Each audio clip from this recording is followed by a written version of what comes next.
അമേരിക്കയിൽ കുടിയേറ്റത്തെക്കുറിച്ച് വലിയ ചർച്ചകൾ നടക്കുകയാണ്. ആർക്കൊക്കെ രാജ്യത്ത് വരാനും താമസിക്കാനും കഴിയും, ഇവിടെ താമസിക്കുന്നവരോട് എങ്ങനെ പെരുമാറണം എന്നതിനെക്കുറിച്ചും പല അഭിപ്രായങ്ങളും ഉയർന്നു വരുന്നുണ്ട്. ഇതിനിടയിലാണ് 2025 ജൂലൈ 4 പ്രസിഡന്റ് ഡൊണാൾഡ് ട്രംപ് ഒരു പുതിയ നിയമം ഒപ്പിട്ടത്. അദ്ദേഹം അതിനെ ബിഗ് ബ്യൂട്ടിഫുൾ ബിൽ എന്നാണ് വിളിച്ചത്. ഈ നിയമം കുടിയേറ്റം കർശനമാക്കാൻ ഉദ്ദേശിച്ചുള്ളതായിരുന്നു. വലിയൊരു അതിർത്തി മതിൽ ഉണ്ടാക്കാനും കൂടുതൽ ആളുകളെ തടങ്കൽ കേന്ദ്രങ്ങളിൽ വെക്കാനും കൂടുതൽ പേരെ നാട് കടത്താനും ഏകദേശം $170 ബില്യൺ ഈ ബില്ലിൻ്റെ അടിസ്ഥാനത്തിൽ നീക്കിവെച്ചു. അഭയം തേടുന്നവരുടെ കാര്യങ്ങൾ ബുദ്ധിമുട്ടാക്കി. വിസയുടെ ഫീസ് കൂട്ടി. ചില കുടിയേറ്റക്കാർക്ക് മെഡിക്കെയ്ഡ് പോലുള്ള സഹായങ്ങൾ കിട്ടുന്നത് തടഞ്ഞു. ഈ നിയമം നിയമവിരുദ്ധമായ കുടിയേറ്റം തടയാൻ ഉണ്ടാക്കിയതാണ്. എന്നാൽ നാഷണൽ ഇമിഗ്രേഷൻ ലോ സെൻറ്റർ പോലുള്ള ചില സംഘടനകൾ ഈ നിയമം സാധാരണക്കാരെയും നിയമപരമായ ഇവിടെ താമസിക്കുന്നവരെയും ദോഷകരമായി ബാധിക്കുമെന്ന് പേടിച്ചു. എന്നാൽ ഇതിന് ഒരു മറുവശം കൂടിയുണ്ട്. 2025 July 15 മെറിയ Elva Salasar, Veronica Escobar എന്നീ 2 രാഷ്ട്രീയക്കാർ ചേർന്ന് ഡിഗ്നിറ്റി ആക്ട് ഓഫ് 2025 എന്നൊരു പുതിയ പദ്ധതി മുന്നോട്ട് വെച്ചിരുന്നു. ഇതൊരു ബൈപാർട്ടിസൺ പ്ലാൻ ആയിരുന്നു. അതായത് 2 പ്രധാന രാഷ്ട്രീയ പാർട്ടികളുടെയും പിന്തുണ ഇതിനുണ്ടായിരുന്നു.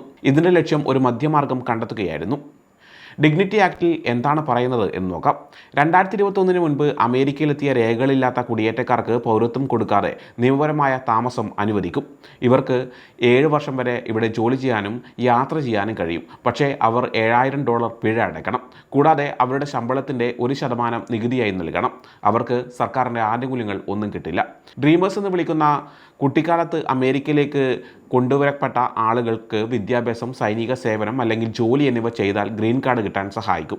അതിർത്തി സുരക്ഷയ്ക്ക് $10 ബില്യൺ മാറ്റിവെക്കും. അതിർത്തി കടക്കുന്ന സ്ഥലങ്ങൾ കൂടുതൽ ആധുനികമാക്കും. എല്ലാ തൊഴിലുടമകളും ഈ വെരിഫൈ ഉപയോഗിച്ച് തൊഴിലാളികൾക്ക് ജോലി ചെയ്യാൻ അനുമതി ഉണ്ടോ എന്ന് പരിശോധിക്കണം. അഭയത്തിനായുള്ള അപേക്ഷകളിൽ 60 ദിവസത്തിനുള്ളിൽ വേഗത്തിൽ തീരുമാനമെടുക്കും. അതിർത്തിയിൽ നേരിട്ട് വരുന്നവരുടെ എണ്ണം കുറയ്ക്കാൻ ലാറ്റിൻ അമേരിക്കൻ അഭയത്തിനായി അപേക്ഷിക്കാൻ സൗകര്യമൊരുക്കും. ഡിഗ്നിറ്റി ആക്ട് എന്നത് ഉത്തരവാദിത്തം ഉറപ്പാക്കാനുള്ള ശ്രമമാണെന്നും ഇതൊരു ദാനമായി കാണേണ്ടതില്ലെന്നും സലാസർ പറയുന്നുണ്ട്. എസ്കോബാർ പറഞ്ഞത് ഇതൊരു തകർന്ന സംവിധാനം ശരിയാക്കാനുള്ള ആദ്യ ചുവടുവയ്പ്പാണെന്നാണ്. കുടിയേറ്റ തൊഴിലാളികളെ ആശ്രയിക്കുന്ന കൃഷി, വിനോദസഞ്ചാരം തുടങ്ങിയ വ്യവസായങ്ങൾക്ക് ഇത് സഹായകമാകുമെന്നും അവർ വ്യക്തമാക്കുന്നുണ്ട്. 1996 ശേഷം കോൺഗ്രസ് വലിയ കുടിയേറ്റ പരിഷ്കാരങ്ങളൊന്നും പാസ്സാക്കിയിട്ടില്ല. അതിനാൽ ഡിഗ്നിറ്റി ആക്ട് ഒരു മധ്യമാർഗം കണ്ടെത്താൻ ശ്രമിച്ചു. പ്രസിഡന്റ് ട്രംപിൻ്റെ നിയമം നാടുകടത്തുന്നതിൽ ശ്രദ്ധ കേന്ദ്രീകരിക്കുമ്പോൾ ഡിഗ്നിറ്റി ആക്ട് നിയമപരമായ താമസം വാഗ്ദാനം ചെയ്യുന്നു. അതിനാൽ ഇത് വലിയ വെല്ലുവിളിയായി മാറി. ചില യാഥാസ്ഥിതികൾ ഡിഗ്നിറ്റി ആക്ടിനെ ഹിഡൻ അപ്പോളജി എന്ന് പോലും വിളിച്ചു. എന്നാൽ പൊതുജനാഭിപ്രായം മാറിക്കൊണ്ടിരുന്നു. 2025 ജൂലൈയിലെ ഒരു സർവേയിൽ 79% അമേരിക്കക്കാരും കുടിയേറ്റം രാജ്യത്തിന് നല്ലതാണെന്നാണ് വിശ്വസിക്കുന്നത്. ഇത് ഡിഗ്നിറ്റി ആക്ടിന് ഒരു പ്രതീക്ഷ നൽകുന്നുണ്ട്. ഈ ചർച്ച നിയമങ്ങളെക്കുറിച്ചല്ല, ആളുകളെക്കുറിച്ചാണ്. ദശലക്ഷക്കണക്കിന് രേഖകളില്ലാത്ത കുടിയേറ്റക്കാർ കൃഷി, ആരോഗ്യ സംരക്ഷണം, ഉൽപ്പാദനം തുടങ്ങിയ പ്രധാന മേഖലകളിൽ ജോലി ചെയ്യുന്നുണ്ട്. അവരെ മാറ്റുന്നത് ഈ വ്യവസായങ്ങളെ തടസ്സപ്പെടുത്തുകയും കാര്യങ്ങൾ കൂടുതൽ ചെലവേറിയതാക്കുകയും ചെയ്യും. എന്നാൽ ട്രംപിൻ്റെ നിയമത്തെ പിന്തുണയ്ക്കുന്നവർ പറയുന്നത് കൂടുതൽ കുടിയേറ്റം പൊതുവിഭവങ്ങൾക്ക് ബുദ്ധിമുട്ടുണ്ടാക്കുകയും സുരക്ഷാ പ്രശ്നങ്ങൾ ഉണ്ടാക്കുകയും ചെയ്യുമെന്നാണ്. ഡിഗ്നിറ്റി ആക്ടിന് ഇരു പാർട്ടികളുടെയും പിന്തുണ ഉണ്ടായിരുന്നെങ്കിലും ട്രംപിൻ്റെ നിയമം നിലവിൽ വന്നതിനാൽ ഇത് മുന്നോട്ട് പോകാൻ ബുദ്ധിമുട്ടായിരുന്നു. ഡിഗ്നിറ്റി ആക്ടിന് ഹൗസിൽ വോട്ട് കിട്ടണമെങ്കിൽ ഡിസ്ചാർജ് പെറ്റീഷൻ എന്ന ഒരു പ്രത്യേക നീക്കം ആവശ്യമാണ്. അത് നേടാൻ വളരെ പ്രയാസമാണ്. ഡിസ്ചാർജ് പെറ്റീഷൻ എന്നാൽ ഒരു നിയമം സഭയിൽ ചർച്ചയ്ക്കെടുക്കാതെ തന്നെ വോട്ടിനിടാൻ ഉപയോഗിക്കുന്ന ഒരു പ്രത്യേക രീതിയാണ്. അതുകൊണ്ട് ഭാവി അനിശ്ചിതത്തിലായിരുന്നു.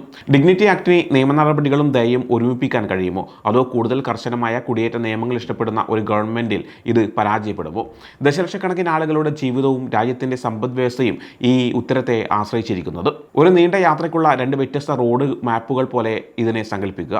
ഒരു മാപ്പ് എന്ന് പറയുന്നത് ബിഗ് ബ്യൂട്ടിഫുൾ ബില്ലാണ്. വ്യക്തമായ പെർമിറ്റ് ഇല്ലാത്ത ആരെയും അകറ്റി നിർത്താൻ ലക്ഷ്യമിട്ടുള്ള നിരവധി ചെക്ക് പോസ്റ്റുകളും തടസ്സങ്ങളുമുള്ള നേരിട്ടുള്ളതും കർശനവുമായ ഒരു പാതയാണ് കാണിക്കുന്നത്. മറ്റൊരു മാപ്പ് ഡിഗ്നിറ്റി ആക്ട്. ഇപ്പോഴും നിയമങ്ങളുള്ള ഒരു റൂട്ടാണ് ഇത് നിർദ്ദേശിക്കുന്നത്. പക്ഷേ ആളുകൾക്ക് യാത്രയിൽ ചേരാൻ വ്യത്യസ്ത വഴികളും ഇത് വാഗ്ദാനം ചെയ്യുന്നുണ്ട്. വളരെ കാലമായി റോഡിലൂടെ സഞ്ചരിക്കുകയും സംഭാവന നൽകാൻ ആഗ്രഹിക്കുകയും ചെയ്യുന്ന ഒരു പ്രത്യേക പാസ് പോലെ. 2 ഭൂപടങ്ങളും നന്നായി ക്രമീകരിച്ച രാജ്യത്തിൻ്റെ ലക്ഷ്യസ്ഥാനത്ത് എത്താൻ ആഗ്രഹിക്കുന്നതാണ്. പക്ഷേ അവിടെ എങ്ങനെ എത്തിച്ചേരാം, ആരെയാണ് പാതയിൽ അനുവദിക്കേണ്ടത് എന്നതിനെക്കുറിച്ച് അവയ്ക്ക് വളരെ വ്യത്യസ്തമായ ആശയങ്ങളുണ്ട് എന്ന് മാത്രം.